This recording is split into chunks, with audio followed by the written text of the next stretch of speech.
Well, hey guys, it's Dr. Drake 63 here again today. Looking at this Model 19, which has turned into quite the project gun for me. Last video we showed you how to turn it into a truck gun using Hogue rubber grips. You know me, I can't leave well enough alone, so we decided we were going to actually take the plate that was the culprit in question off and polish this down to bare metal and get these scratches out. I don't expect it to look as good as the rest of this gun, but I expect what it will be is at least uniform. But you can see these ding marks, and here what I'm using is steel wool, and I'm also using this product right here, Flitz. And if you don't believe that that'll take down the bluing on a firearm, I have news for you, it will. So we've learned a lot about that. But as you can see, I've got some ways to go, because you can see some scratching and pitting, and I just need to keep working at this and get this smoothed out, and then graduate to a smoother steel wool. But anyway, in the process of taking this out, which this is held on by these 3 screws here, you can see in the background I've got another project going with refinishing the stocks this came with. Don't know if we're going to leave it on this firearm or put it on a 586. We're going to figure that out. But as you can see by looking here, this thing really took a beating, and it really wasn't obvious when looking at earlier pictures just how deep some of this stuff goes. And these are gouges. So I'm going to be busy today. It's a football Sunday, so we're going to keep buffing this out. But I thought it was interesting, the process of taking it off. Here's the insides of that Smith & Wesson, and the insides are in better shape than the outsides, that's for sure. And you can see in looking at this, this particular screw right here is what holds the cylinder and the crane in place, and that crane actually just comes right out, slides right out, and we'll re-lube that. But all this stuff is in good shape, other than with some cosmetic blemishes. And I'm not going to take apart this firearm. You can see that this is case hardened steel for the hammer and the trigger, which is sought after. And so we're not gonna have this looking perfect, just perfect or better. But this was just really bothering me, whether I covered it up, whether or not. These pits need to be worked really good, or you're going to just have rust continue. And that's the main thing, is I don't want rust to continue. You can look at the back side of this and see a few rust spots as well that we'll take steel wool and oil to those. But this is fairly easy to do. You take out 3 screws basically, there, and there. You make sure you have the right size screwdriver so you don't booger up the screws. And then it's just a matter of popping that plate off with a screwdriver, and it comes right off, and there you have it. But there's your inside of the Smith & Wesson. And I'm amazed at the intricacy of this stuff. People talk about slicking stuff up. They're talking about polishing some of these moving parts. You get a trigger job, that's all they're doing. Or if you have a firearm like this that's been broken, that's all it's doing. But here you see this right here is your internal safety. This is the what's referred to as the hand. The cylinder stop comes up underneath, and all these things work together. So when you talk about timing, that's when people are actually fooling with that stuff. I'm not going to do that. I don't know how, but I am just showing you. I figured it was better to take this off and just really work it hard than it was to leave it on the firearm. And I think that was a good move.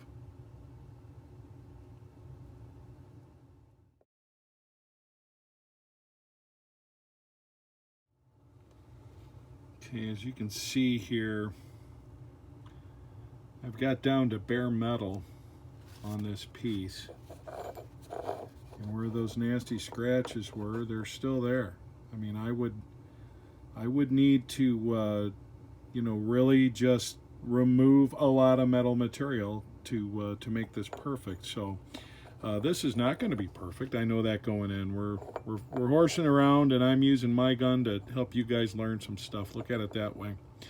But you can see that I've got the bluing off of this surface, and when I go to re-blue this, and I've used acetone to strip this down, when I go to re-blue this, I know it's not going to match or look like the rest of the firearm, but that already didn't. It looked like about 17 different colors. So what I'm hoping for now is a little bit of uniformity.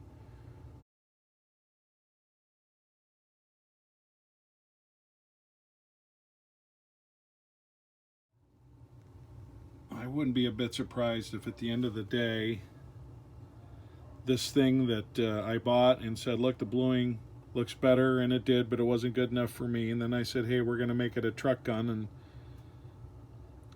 very well may end up just being that. But also, this is kind of my project gun, and by project gun I mean learning experience. Only way you're going to learn about these boogers is to get your hands on them, and that's always been my approach with firearms. I respect the work that gunsmiths do. I just want to learn to do as much gunsmithing as I can, because it's fun and I enjoy it. Okay, so that's one coat, and what I notice immediately where we're not able to, you know, this thing doesn't take scratches out, I'm noticing immediately a uniformity between where we started. In other words, because I stripped it all down to bare metal, what I have is a piece that is a lot more uniform. Again, it's cold blowing. Not going to claim it is what it isn't or anything like that. But interesting. We'll have to keep working on this until it gets desired darkness. One thing to point out is after you apply this stuff, use steel wool gently to buff it down, because there will be irregularities. Now you can see from a color match standpoint, here's what I'm trying to match. And I just maybe need to go one more coat or one more treatment so that this is the right darkness when matching to this gun. And the way I tell is just looking at the confluence of the old blue finish and the new blue finish. So you can see that this is not a match yet. It needs to darken up a little bit. I want to point out also, because even though I was able to get down to the bottom of these pits and get the rust eradicated, you can still see that these marks exist. And the only way to deal with that would be to polish this plate all the way down. I don't have the equipment to do that, and so we're not doing that. But definitely a buffer and some polishing compound would be a good idea if you were going for that perfection thing.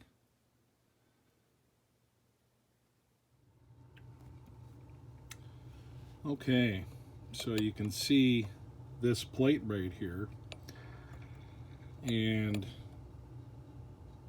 actually it looks better than a lot of the rest of the gun, but you see the confluence up there. Now that needs to be waxed. They both need to be waxed. But if you look at this plate right here, all things considered, I gotta say I like how this looks compared to what it was. Obviously, if somebody said, hey, I got you a new gun and you ready to accept this as your FFL, I'd be like, no. But you know, we can see where it started, and we can see what this looks like. And definitely when you can do a whole piece, it's going to give you better continuity than if you just do a spot here and contrast right next to it. So I don't think I want to go any darker with this. If you look at this compared to that, you know, I mean, maybe we'd like it a little blacker, but not much. We'll see how those grips are coming along. This has been stripped and have had several coats of tung oil put on it. And these are looking pretty nice. These are looking pretty nice, so. Okay, so that's going to be our finished piece before getting it waxed up. And that's a damn sight better than it was. But before we put it back together, I thought I'd take this opportunity to show you what these suckers look like when you take them apart and you fire them. Now you notice this piece moving right here, that's the cylinder stop. And with the cylinder out, you need to make that move in order to get the trigger back. And there you go. Try to do that in slow motion, but here's everything. You see the mainspring right here, which is such a big part of what you do.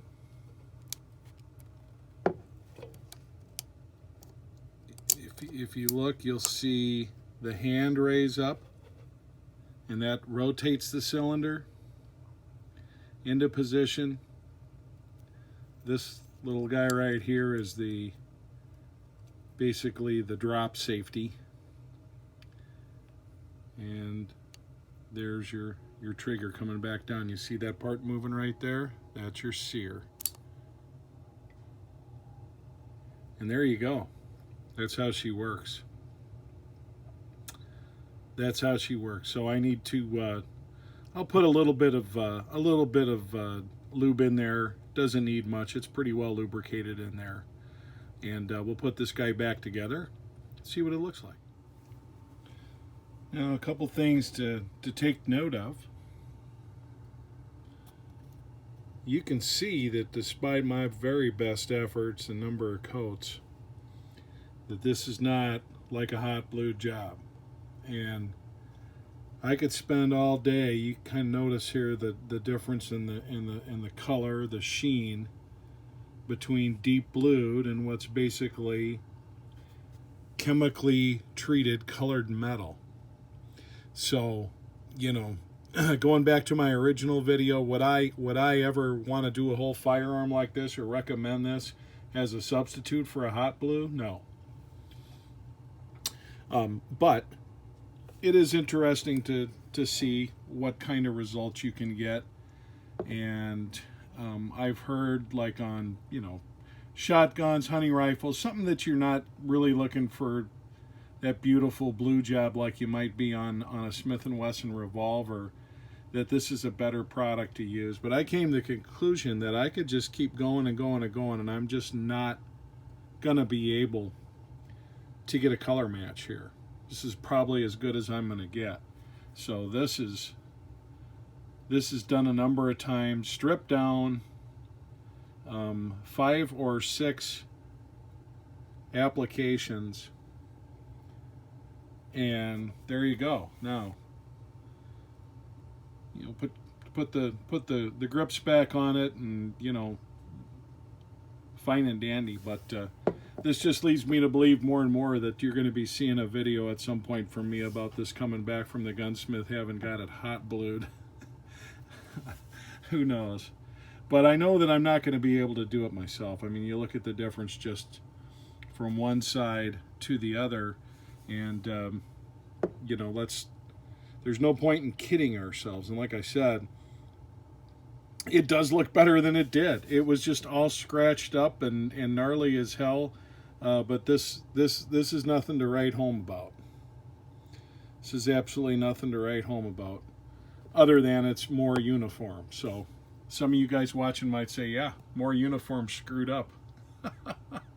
But that's okay. We're gonna put the stocks back on this and see what it looks like. You know how it is when you do any kind of project, a home improvement project or whatever. you're always the one that knows where the imperfections are. So somebody else might walk in and look at your ceiling drywall job, for example, and think it looks great, and you're always attracted to that one spot you knew you screwed up. And unfortunately, that's the way I am with firearms. That's the way I'll probably be with this guy for a long time until I get used to it. But I'm very happy that I can just do a little bit of work on my own, enjoy some time with my hands on this firearm, and improve it.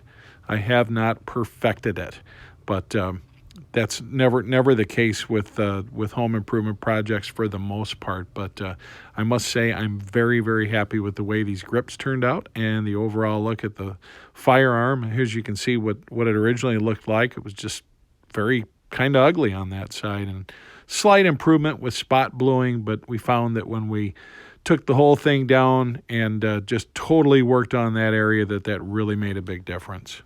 So through the time that I've been documenting different stages of fooling around with this firearm during the last week, I've had people, tell me that I'm not too bright for trading a 28-2 for a Model 19, and that's understandable from a collector's perspective. The 28-2 is a little bit rarer, nicer gun to have than the 19. From a shooter's perspective, at least in this shooter's perspective, as I've covered, it's not even close. I've had guys that have commented various places and said, you need to do the whole gun or don't do it at all. We found out from the earlier video that if you just do a spot, that you get contrast right next to the spot. So what we decided to do today was do a whole panel. And as you can see, okay, now we got contrast next to the panel. I think it makes a little bit better look than what I had before. But with the grips being brought back to life, with the fact that it's such a great shooter, with the fact that we got to look inside and see what it looked like as a result, which is something I wouldn't normally do, but easy process and kind of interesting. So all in all, cool journey with this. I like tinkering with guns. I think maybe my most watched video to this point is the one about looking under the hood on the Uberti 1873 Winchester replica. Just interesting stuff, and just like looking at the inside of this guy today. I really enjoy that. I really enjoy bringing this content to you, and I really enjoy your comments. A lot of times I'll see a comment from a guy that say, hey, you're not going to like the way it turns out if you do this cold blue, because it's not going to look like the regular blue. And it doesn't, so oftentimes the commenters are right. They may not tell me what I want to hear, but I don't pretend to be the expert here. I'm just a guy like you. I love firearms, love getting my hands on them, love looking under the hood, like seeing what I can do to learn more about them, and I'm more of a learning that way than I am reading articles and then sending stuff off for a gunsmith repair. So that's my approach. I appreciate you watching. I'm sure this won't be the last video about this particular firearm. I just have a feeling it isn't. But this is Dr. Drake 63 saying so long.